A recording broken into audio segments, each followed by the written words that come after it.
ഭാര്യ സിന്ധുവുമായി കഴിഞ്ഞ 2 വർഷമായി അകന്നു കഴിയുകയാണെന്ന് വെളിപ്പെടുത്തിയ നടൻ മനു വർമ്മ. വിവാഹമോചന കേസ് കോടതിയുടെ പരിഗണനയിലാണെന്നും ഇനി ഒരുമിക്കാനുള്ള സാധ്യത കുറവാണെന്നും മൂവി വേൾഡ് മീഡിയയ്ക്ക് നൽകിയ അഭിമുഖത്തിൽ താരം തുറന്നു പറഞ്ഞു. 25 വർഷത്തെ ദാമ്പത്യ ജീവിതത്തിന് ശേഷമാണ് ഇരുവരും വേർപിരിയാൻ ഒരുങ്ങുന്നത്. ഞാനും ഭാര്യയും ഇപ്പോൾ സെപ്പറേറ്റഡ് ആണ്. നിയമപരമായി വേർപിരിഞ്ഞിട്ടില്ല. ഇനി ഒരുമിക്കാനുള്ള സാധ്യത വളരെ കുറവാണ്.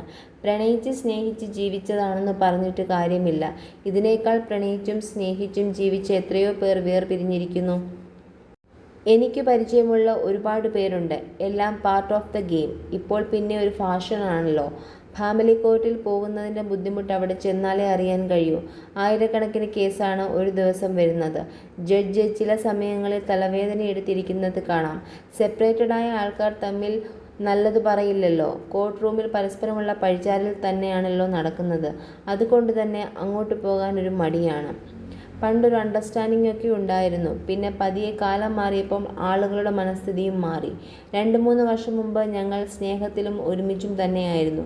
ഇതൊന്നും സംഭവിക്കാൻ വലിയ സമയം ഒന്നും വേണ്ടല്ലോ. പരസ്പരം പൊരുത്തമില്ലാതെ വരുമ്പോൾ മാറി താമസിക്കുന്നതാണ് നല്ലത്. കഷ്ടപ്പെട്ട് ഒരുമിച്ച് താമസിക്കേണ്ടതില്ലല്ലോ. ഒരുമിച്ച് താമസിക്കുമ്പോൾ വീണ്ടും പ്രശ്നങ്ങൾ കൂടിയാലോ? എന്തിനാണത്? വിദേശ രാജ്യങ്ങളിലൊക്കെ അങ്ങനെയാണല്ലോ. പിന്നെ അവിടെയുള്ളവർ വേർപിരിഞ്ഞാലും പരസ്പരം സൗഹൃദം സൂക്ഷിക്കും. ഇവിടെയും അത് വന്നു കഴിഞ്ഞാൽ നല്ലതാണ്. പക്ഷേ അങ്ങനെ സംഭവിച്ചാൽ ചിലപ്പോൾ ഡിവോഴ്സ് കൂടും. വേർപിരിഞ്ഞവർ സൗഹൃദം സൂക്ഷിക്കുന്നത് തെറ്റില്ല. കേരളത്തിൽ അങ്ങനെയല്ലല്ലോ. പരസ്പരം കണ്ടാൽ കീറി മുറിക്കാൻ നിൽക്കുകയാണല്ലോ. 3 മക്കളാണ് എനിക്കുള്ളത്. മൂത്തയാൾ അമേരിക്കയിലാണ്. അവിടെ IT എഞ്ചിനീയറായി ജോലി ചെയ്യുന്നു. രണ്ടാമത്തെയാൾ ബാംഗ്ലൂരിലാണ്. മൂന്നാമത്തെ ഒരു മകളാണ്. സുഖമില്ലാത്ത കുഞ്ഞാണ്. മനുവിൻ്റെയും സിന്ധുവിൻ്റെയും പ്രണയ വിവാഹമായിരുന്നു. ടെലിവിഷനിലും സിനിമയിലും സജീവമായ നടിയായ സിന്ധു വർമ്മയാണ് മനുവർമ്മയുടെ ഭാര്യ. ചെറുതും വലുതുമായ നിരവധി സിനിമകളിൽ അഭിനയിച്ചിട്ടുള്ള മുതിർന്ന നടൻ ജഗന്നാഥ വർമ്മയാണ് മനുവിൻ്റെ പിതാവ്.